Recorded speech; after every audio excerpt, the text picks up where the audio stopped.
கந்தா போற்றி, கடம்பா போற்றி, கதிர்வேலா போற்றி, ஆறுபடை வீடு கொண்ட முருகா போற்றி. என் தங்கமே, நீ இழந்துவிட்ட சந்தோஷத்தை மீண்டும் உன்னிடத்தில் ஒப்படைக்க உன் அப்பன் வந்திருக்கிறேன் என்று என்னிடத்தில் இதை நீ பெறாமல் சென்றால் மற்றபடி உன் வாழ்க்கையில் நடக்கின்ற எந்த ஒரு விஷயத்திற்கும் நான் பொறுப்பாக மாட்டேன். இழந்துவிட்டேன் என்று என் பிள்ளை நீ வேதனைப்பட்டு கொண்டிருக்கிறாய். அப்படி இருக்கின்ற நேரத்தில் நான் அதை உன்னிடத்தில் கொண்டு வந்து தரும் பொழுது நீ பெறாமல் சென்றுவிடக்கூடாது அல்லவா? கவனிக்காமல் நின்றுவிடக்கூடாது அல்லவா?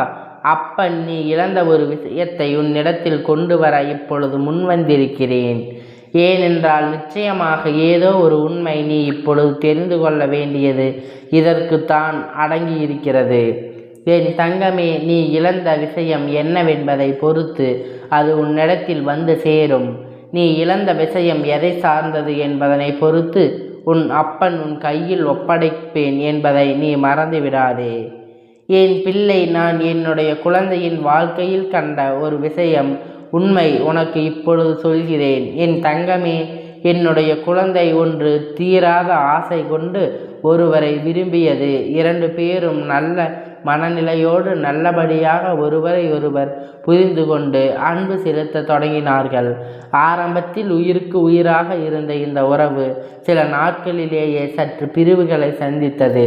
சில பிரிவுகள் வந்துவிட்ட பொழுது என்ன செய்வது என்று தெரியாமல் இந்த வாழ்க்கை நம் இவர்கள் மீது முழுமையான அன்பை வைத்தோமே, இப்படி பிரச்சனைகள் வருகிறதே, நம் இதை கடைசி வரையில் எடுத்து சென்றால் இந்த அன்பு நீடிக்குமா என்ற சந்தேகத்தையும் அது கொடுத்தது. ஆனால் ஆசைப்பட்ட விஷயத்தை விட்டுவிடக்கூடாது. இது மற்றவர்களுக்கு தெரியாவும் தொடங்கிவிட்டது. அப்படியானால் இவர்களின் முன்னிலையில் வாழ்ந்து காட்ட வேண்டும் என்று சொல்லி என் பிள்ளை இவர்கள்தான் வாழ்க்கை என்று முடிவெடுத்தது. ஆசைப்பட்ட உறவு அப்படிப்பட்ட உறவு அல்ல. அவர்களை தவறு சொல்லிவிட முடியாது. ஆரம்பத்தில் அவர்களும் உயிராகத்தான் இருந்தார்கள்.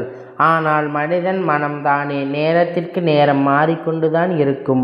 அடுத்தவர்களின் பேச்சை கேட்டு இவர்களின் மனம் மாறத் தொடங்கியது. இதைவிட சிறந்த வாழ்க்கை உனக்கு கிடைக்கும் என்று யாரோ ஒருவர் சொன்ன வார்த்தைக்காக இவர்தான் உயிராக நேசித்த உறவு என்று கூட பார்க்காமல் விட்டு சென்றார்கள்.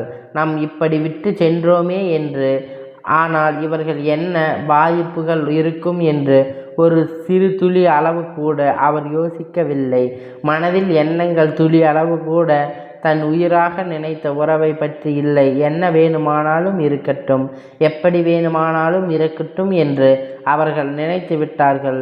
இவர்கள் நினைத்த இத்தனை விஷயங்களையும் ஒரு தொழில் வாழ்க்கையை முடித்து விட்டதாக நினைத்து விட்டது. என்னுடைய குழந்தை, நாம் இந்த வாழ்க்கை இனிமேல் வாழ வேண்டாம், இத்தோடு முடித்து கொள்ளலாம் என்று நினைத்திருந்தது.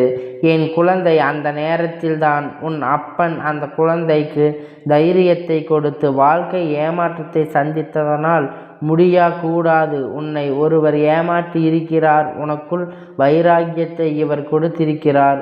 அப்படினால் என் பிள்ளை, இனி இந்த வாழ்க்கையில் நீ இவர் முன்னிலையில்தான் வாழ்ந்து காட்ட வேண்டும். எதற்காக வாழ்கிறோம் என்கின்ற ஒரு பிடித்தமோ இல்லாமல் வாழ்ந்து கொண்டிருந்தாயல்லவா?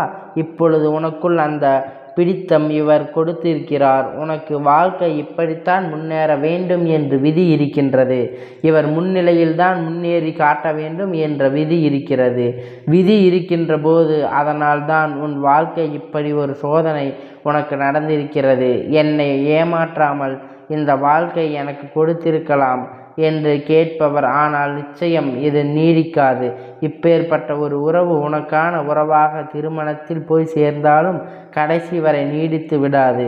எந்த நேரத்திலும் மனதை மாற்றிக்கொள்கிறவர்கள் இப்பொழுது மாற்றிக்கொண்டார்கள் என்று நினைத்து சந்தோஷப்படு. நாட்கள் சென்ற பிறகு இவர்களின் மனம் மாறிக்கொண்டது. ஆனால் நிச்சயமாக உன்னுடைய வாழ்க்கையில் என்ன நடந்திருக்கும் என்பதை என்னால் கற்பனை கூட செய்து பார்க்க முடியவில்லை. அதனால்தான் உன் அப்பன் எல்லாம் நன்மைக்கே என்று உன்னிடத்தில் சொல்கிறேன். அதனால் நீ என் மேல் கோபப்பட பரவாயில்லை. குழந்தை, நீ காலம் கழித்து இந்த அப்பனின் அன்பை நீ புரிந்து கொள்வாய்.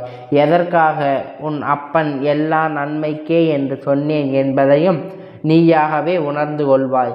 இதற்கு பிறகு அவர்களின் வாழ்க்கை என்ன ஆக மாறும் தெரியுமா? ஏமாற்றங்களும் ஒரு புறம், இந்த குழந்தை ஒரு புறம் வாழ்க்கை அடுத்த கட்டத்தை நோக்கி நகர்த்தி சென்றது. இவர்கள் முன்னிலையில் வாழ வேண்டும் என்கின்ற வெறி வந்து விட்டதல்லவா? ஆனால் அடுத்தது என்ன செய்ய வேண்டும் என்று யோசித்த பொழுது, நல்லதொரு வேலை கவனத்தை வேறு வழியில் திசை திருப்பும் பொழுது இதுவெல்லாம் மறந்துவிடும். அப்படித்தான் இவர்களுக்கு கொஞ்சம் கொஞ்சமாக மறந்த வாழ்க்கையில் நல்லதொரு வேலை என்று செய்ய தொடங்கி அவர்களுடைய தகுதியை வளர்த்து கொள்ள தொடங்கினார்கள்.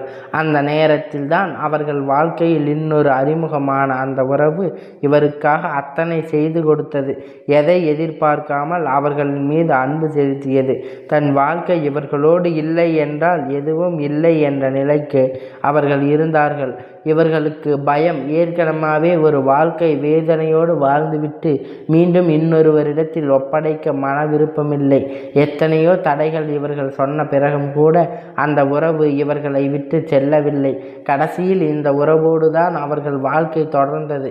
இப்பொழுது அவர்கள் கடவுளுக்கு நன்றி சொல்லி கொண்டிருக்கிறார்கள். நல்ல வேளை, அன்று அவர்கள் என்னோடு சேர்ந்திருந்தால் எனக்கு இத்தனை சந்தேகம் கிடைத்திருக்குமா? தெய்வம் எனக்கு துணை நின்றதை நான் இப்பொழுதுதான் புரிந்து கொள்கிறேன் என்று சொல்லி அவர்கள் இந்த அப்பனுக்கு நன்றி சொல்லி இன்று நல்லதொரு வாழ்க்கை வாழ்ந்து கொண்டிருக்கிறார்கள்.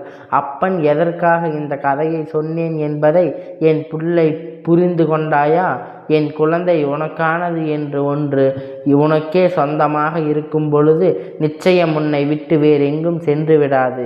உனக்கு இது தேவையில்லாத விஷயம் எனும் பொழுது எந்த காரணத்தை கொண்டும் அது உன்னை நெருங்கி வராது என்பதை என் பிள்ளை நீ புரிந்து கொள்.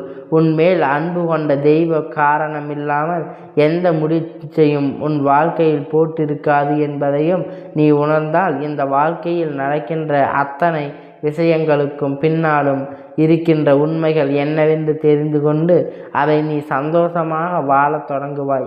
இனிமேல் எப்பொழுதுமே உனக்கு மன நிறைவு கிடைக்கும் என்று அந்த பிள்ளை மனதார என்னிடத்திலிருந்து வாழ்த்து பெற்று வாழத் தொடங்கிவிட்டது. என் குழந்தை, அப்படியானால் நீயும் இது போன்று எப்பொழுதுமே வாழ்க்கையில் வருகின்ற ஏமாற்றங்கள் உன்னை விட்டு சென்று விட்டதே என்று எண்ணி வருந்தாமல், அது உனக்காக இருந்தால் தெய்வம் நம்மிடத்தில் ஒப்படைக்கும், அல்லது உனக்கானது எதுவும் அதை உன்னிடத்தில் ஒப்படைக்கும் என்பதை நீ புரிந்து கொண்டாலே போதும். எதிர்பார்க்கக்கூடிய நாட்கள் இனி உன் வாழ்க்கை உன்னிடத்தில் ஒப்படைக்கக்கூடிய அற்புதமான நாட்கள் என்பதை புரிந்து கொண்டு நீ இழந்த விஷயத்தை நிச்சயமாக உனக்கு சொந்தமானதாக இருக்கும் பட்சத்தில் அப்பன் உன்னிடத்தில் ஒப்படைப்பான் என்பதை நீ மறந்து விடாதே.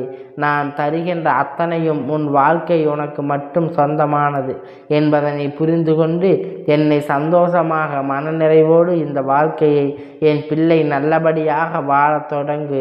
ஏனென்றால் அப்பன் உன்னோடு இருக்கிறேன் என்பதை மட்டும் நீ மறந்து விடாதே. உனக்கென்று நான் செய்கின்ற ஒவ்வொரு விஷயங்களும் இனி நிச்சயம் உன் வாழ்க்கைக்கு வழிவகுக்கும் என்பதை நீ புரிந்து கொண்டால் போதும்.